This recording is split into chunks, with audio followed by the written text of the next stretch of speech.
Hi friends, welcome back to Jaya svantaillu అండి.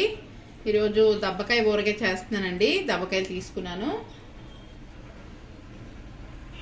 బెల్లం అండి కప్పు కారం, అరకప్పు సాల్ట్, మెంతి పొడి 1 స్పూన్ అండి, ఆవు పొడి 2 స్పూన్లు. లాస్ట్లో పోపు వేసుకుంటామండి. ఆవాలు 1 స్పూను, మినపప్పు 1/2 స్పూన్ అండి, 3 ఎండుమిర్చి మనం ముక్కలు కట్ చేస్తున్నామండి. దబ్బకాయ కోస్తున్నామండి ముక్కలు. మనం కావాల్సిన సైజులో పిక్కలు తీసుకున్నామండి. ఇలా కావాల్సిన సైజులో మనం ముక్కలు కట్ చేసుకోవడమే.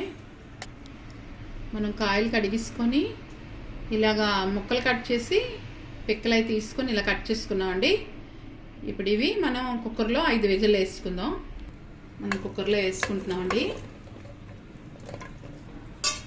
పసుపు వేసుకుంటున్నామండి. రసం పాకుండా ఉండడానికి పళ్ళులో కట్ చేసుకున్నామండి ముక్కలు, అందుకే మనం జ్యూస్ కూడా బయటికి పోలేదు. ఈ కప్పుతో కప్పు వేస్తున్నామండి వాటర్. కొద్దిగా ఆయిల్ వేస్తున్నామండి 2 స్పూన్లు. కుక్కర్ మూత పెడుతున్నామండి. 5 విజిల్ వేసుకుంటున్నాం. కరెక్ట్ కొలతలతో చెప్తున్నానండి ఈరోజు.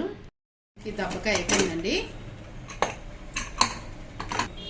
మనకి చక్కగా ముక్కలు చూసారా ఎంత బాగుడిపోయాయో. మీకు కొద్దిగా గట్టి కావాలంటే విజిల్ తగ్గించుకొని పెట్టుకుంటే సరిపోద్దండి. స్టవ్ వెలిగిస్తున్నామండి. మళ్ళీ కొద్దిగా మనకి వాటర్ ఇంకి వరకు ఉంచుదాం.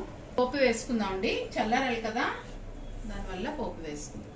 ఆవాలు వేస్తున్నానండి. మనకు ఆయిల్ అది చల్లారాలి కదా, కలుపుకునేటప్పటికి వేస్తున్నాయండి. ఇప్పుడు మినపప్పు, ఎండుమిర్చి వేస్తున్నాం. మనకి వేగిపోయండి. స్టవ్ ఆపేసుకుంటున్నాం. మొత్తం ఇంక వేస్తున్నాం అండి. కొద్దిగా ఎండుండేళ్ళు వేస్తే కరుగుతుంది. మనకి చిక్కపడిపోద్దండి. ఆపేస్తున్నాం. మనకి గ్రేవీ బాగుంటుంది, జ్యూస్ ఎక్కువ వస్తుంది. ఇలా అయితే ఓట. బెల్లం చిన్నది వేడి చేద్దామండి. కరిగిపెట్టుకుందాం. కొద్దిగా నీళ్ళు వేస్తున్నాము. మనకి బెల్లం కరిగిపోయిందండి. స్టవ్ ఆపేస్తున్నాం. మనం బెల్లం పాకం వేసుకుందాం అండి.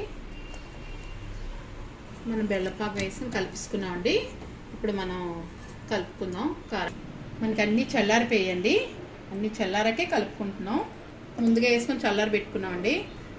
సాల్ట్ వేస్తున్నాం,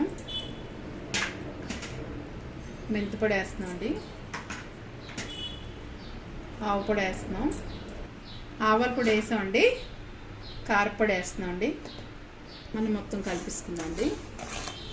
మొత్తం కలిపిసుకున్నామండి. ఇప్పుడు ఇది వేసుకోవాలి. దబ్బకాయది మనం దబ్బకాయ ఇది వేసుకున్నామండి. మొత్తం కలిపిసుకుందాం. మనం కలిపిసుకున్నామండి. మనకి పావు ఆయిల్ పట్టిందండి కలుపుకోవడానికి. మనం ఇలా గాజు బోట్లలో వేసుకుంటే మనకి చాలా బాగుంటుందండి. మనం ఒక నెల రోజులు, నెల 15 రోజులు అలా వాడుకోవచ్చండి. బయట ఉంచుకొని కూడా. గాజు బోట్లలో వేస్తున్నామండి. మనం బోట్లకు వేసుకున్నామండి. మనం కేజీ ముక్కలు ఉంటాయండి. 4 కాయలు కదా వేసాము. కేజీ ముక్కలకి మనం ఆవకాయ చేసుకున్నామండి దబ్బకాయతో. దబ్బకాయ ఊరగాయ అండి రెడీ. ఎలా ఉందో కామెంట్స్ పెట్టండి. నచ్చితే లైక్ చేయండి, షేర్ చేయండి, సబ్స్క్రైబ్ చేయండి. బాయ్ ఫ్రెండ్స్, నెక్స్ట్ వీడియో కలుద్దామండి.